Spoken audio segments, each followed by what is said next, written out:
Ladies and gentlemen, distinguished speakers and guests, this is the time to conclude our conference. These past 2 days have been rich in lively and thoughtful, provoking debates, as we had the opportunity to bring together a stellar group of moderators and speakers who have brilliantly guided us through the most topical issues in competition policy. From my side, I've been living in this, I would call, competition bubble since Tuesday, with all these people, brilliant people that came all over the world to bring us their knowledge on competition law. So for me, living since Tuesday in this bubble, it has been a privilege and an honor to speak with all these people. I suppose nothing happened in Portugal during these days outside this bubble. Well, but at the ADC, in fact, we consider that competition policy is built not only around intersection between law and economics, but also in constant dialogue with all the stakeholders. So this is what makes this area so dynamic and keeps it relevant for society. And so I'm sure that the Lisbon Conference has helped us at ADC to enhance our dialogue. And I must say to Jorge Padilla that the ADC will also have a Father Christmas bucket list. I cannot reveal it all, but we have it. And part of the bucket list was referred by Luis Cabral in his brilliant speech at the final part of it. So let's see what the Father Christmas will bring us to us. But looking at our discussions, we can draw some important takeaways for the future. First, on digital, there's no doubt that the challenges that brought us the digital markets are a priority for the future. Digitalization is everywhere in our society nowadays. The way we shop, the way we communicate, the way we socialize, the way we pay services and goods. It's part of the citizens' life and business nowadays. So competition enforcement here has been keeping up with these developments. We have seen decisions and there are ongoing investigations all across the world in the digital sector. Maybe the most relevant cases are the abuse cases that we've seen at the EU level and across the Atlantic concerning Google, Amazon, Facebook, Apple, and Microsoft, the famous GAFAM, which Luis Cabral also spoke in his, again, brilliant speech.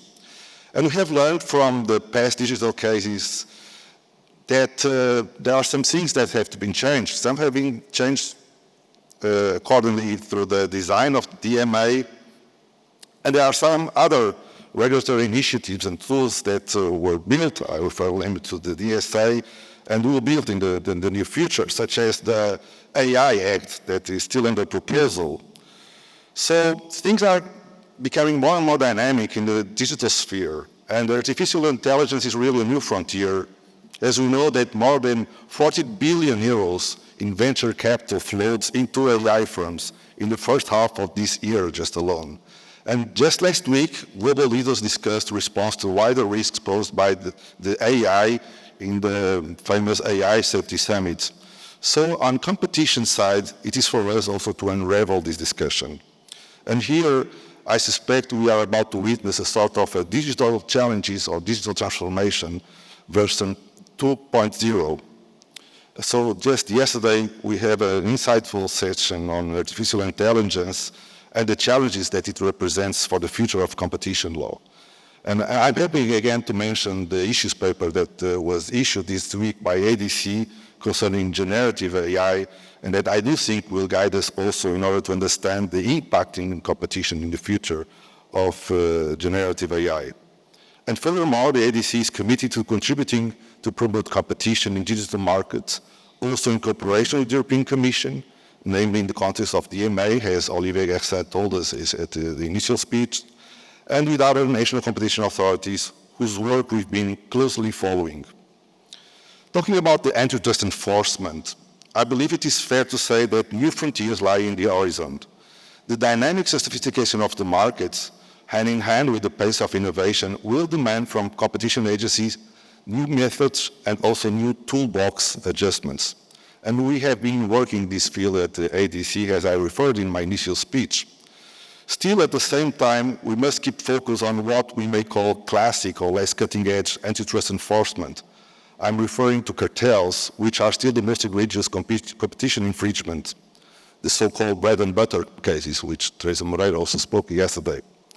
And here the ADC is firmly committed to fighting collusion in all sectors of the economy, not forgetting, of course, possible cases of abuse of dominance, which are still also the core priority to the ADC. And regarding these issues, at my initial speech, I had the opportunity to share some of the challenges we are facing vis-à-vis the investigative powers of ADC. But I also mentioned how we are addressing them in order to realign our toolbox and the legal framework. In fact, our society is counting on firm and predictable public policies to stand up to their responsibilities. And here, let me be clear, the ADC is acting in all fronts in order to keep delivering strong and robust competition policy enforcement. And for so, and as I already said in my initial speech again, we count with the support of institutions at the national and the EU level to overcome the challenges that we are facing. On the merger front, there are some important and interesting developments worldwide. At the EU level, recent cases such as the Microsoft Activision, the Booking e-Travely, the Illumina Grail, NVIDIA ARM, CK MBCC, or the Northcote Hydro Alumetal came to remind us that new competition considerations are emerging. Accordingly, the ADC will keep learning with all these examples and ensure the goodness of fit of our toolbox as new topics keep gaining momentum, such as potential competition, new ecosystem series of harm, or below threshold notifications. And just yesterday, we had a fruitful discussion on these recent trends in merger control and learned from the experience of different jurisdictions, including from the FTC's chief economist on the recent and famous draft merger guidelines. And we will sure benefit from that knowledge. So at the ADC, we are shaping the future of competition policy. That is why both keynote addresses in our conference were insightful and very important, as the ADC core values lie both on the firm commitment to due process and at robust economic reasonings.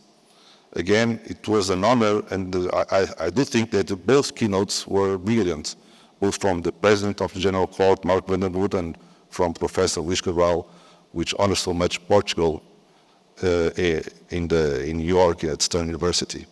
And furthermore, we want to keep our work aligned with the best international practices.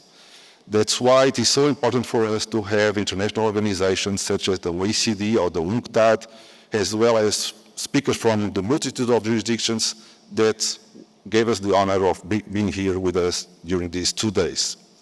So now, ladies and gentlemen, it's time to conclude. I would like to thank once again to our distinguished speakers for participating in this conference and for having shared their insights with us. And I'm also grateful, and this is very important for me, for all the ADC staff, the former and the current, that shaped and continues to work for the robust institution that the ADC is today. Thank you all for the ADC staff for your enthusiasm and dedication. You're really a winner team. So I look forward for the coming 20 years of the ADC. For that, I count on the support of all the stakeholders that were here with us during these 2 days, and that will work hand in hand with the ADC in the next 20 years. I hope that during these 2 days you have learned so much as I did, and that you have a safe return home. Thank you so much for being here. I hope you enjoy your conference and hope to see you soon. Thank you.